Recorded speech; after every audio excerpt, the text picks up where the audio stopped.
Chocolate পছন্দ করে না এমন মানুষ খুঁজে পাওয়া খুবই দুর্লভ। সবার কাছে এই লোভনীয় চকলেট খাওয়ার প্রচলন শুরু হয় 1750-এর দিকে। প্রথম দিকে চকলেট ঔষধ বানাতে এবং বিভিন্ন ধর্মীয় আচার অনুষ্ঠানে ব্যবহার করা হতো, আর এখন সারা পৃথিবী জুড়ে সেই চকলেট খাওয়া হয় মিষ্টি জাতীয় নয়ন জোড়ানো লোভনীয় খাবার হিসেবে। প্রতি বছর সারা বিশ্বে 3 মিলিয়ন টন চকলেট উৎপাদন করা হয়। বর্তমান সময়েও সারা পৃথিবীতে চকলেটের বড় অর্থনৈতিক ভূমিকা রয়েছে। এবার আসা যাক কোথায় সব থেকে বেশি চকলেট উৎপাদন করা হয়। চকলেটের জন্মভূমি আফ্রিকাতেই। আফ্রিকার 25 ডিগ্রি সেলসিয়াস তাপমাত্রা এবং 80% আর্দ্রতা চকলেট উৎপাদনের জন্য খুব উপযোগী। আফ্রিকার ঘানা সহ বিভিন্ন এলাকায় প্রচুর পরিমাণে চকলেট উৎপাদন করা হয়। প্রাচীন মায়ান সভ্যতার সময়েও চকলেট খাওয়া হতো, আর মায়ানদেরও আদি নিবাস ছিল আফ্রিকা এবং আমেরিকাতে। এই চকলেট উৎপাদন করা হয় একটা গাছের ফল থেকে। ফলটা আফ্রিকাতে ক্যাকাও নামে পরিচিত। ক্যাকাও আফ্রিকাতে বেশি জন্মে কারণ ভৌগোলিক অবস্থান এবং তাপমাত্রা ক্যাকাও গাছের জন্য বেশ উপযোগী। যদিও ক্যাকাও গাছ বেশ সংবেদনশীল, কিন্তু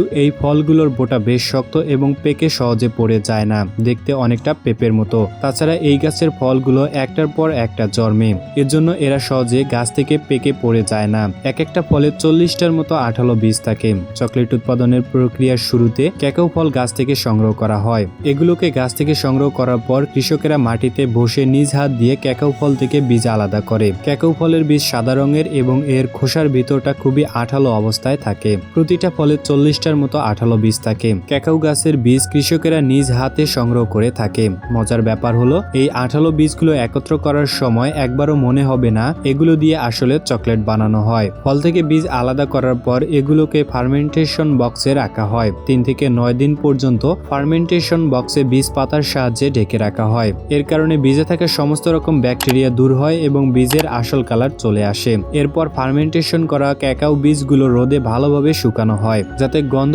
এবং রঙে এর পরিবর্তন আসে। শুকানোর পর ক্যাকাও ফলের বীজগুলোকে পুড়িয়ে তৈরি করা হয় কোকো বিন। এরপর ক্যাকাও বিনগুলোকে আবার রোদে শুকানো হয়, কারণ রোদে শুকানোর ফলে বীজে থাকা সমস্ত ব্যাকটেরিয়া এবং ছত্রাকের পরিমাণ অনেকটাই কমে যায়, আর সেই সাথে সেগুলো নষ্ট হওয়ারও ভয় থাকে না। এরপর এই শুকনো বিনগুলো পৃথিবীর বিভিন্ন ফ্যাক্টরিতে পাঠানোর জন্য উপযুক্ত হয়ে যায়। ফ্যাক্টরিতে আসার পর কোয়ালিটি বিনগুলোকে পরিশোধন এবং যাচাই করা হয়। এরপর বিনগুলোকে উপযুক্ত আকারে মেশিনে কেটে ফেলা হয়। সবগুলো বিনের আকৃতি সমান করে নেওয়া হয়, যাতে আকারে আর কোনো পার্থক্য না থাকে। এরপর বিনগুলোকে মেশিনে রোস্ট করা হয়। হোল্ডিং মেশিনে রোস্ট করার ফলে বিনে থাকা সমস্ত পানির পরিমাণ 7% থেকে 1%-এ নেমে আসে। এরপর এই বিনগুলোকে প্রায় 3000 প্রকার কেমিক্যাল ব্যবহার করে 30 মিনিট থেকে 2 ঘন্টা পর্যন্ত রোস্ট করা হয়। এতে করে পচন বা নষ্ট হওয়ারও আর ভয় থাকে না।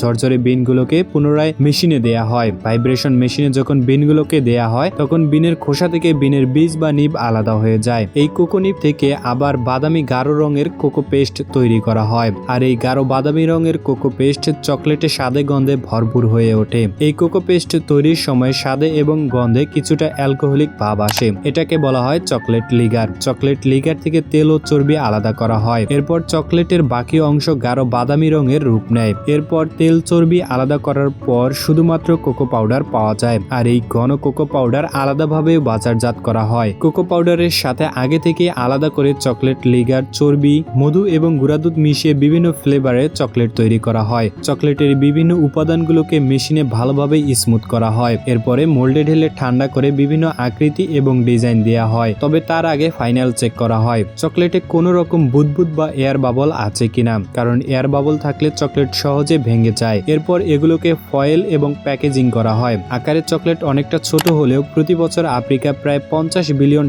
আয় করে চকলেট থেকে, যা তাদের দেশের অর্থনীতিকে দিন দিন চাঙ্গা করে তুলছে। সারা বিশ্বে সারা বছর ধরে প্রচুর পরিমাণে চকলেট বিক্রি করা হয়, আর চকলেট পেলে খুশি হয় না এমন মানুষ খুঁজে পাওয়া মনে হয় সম্ভব না।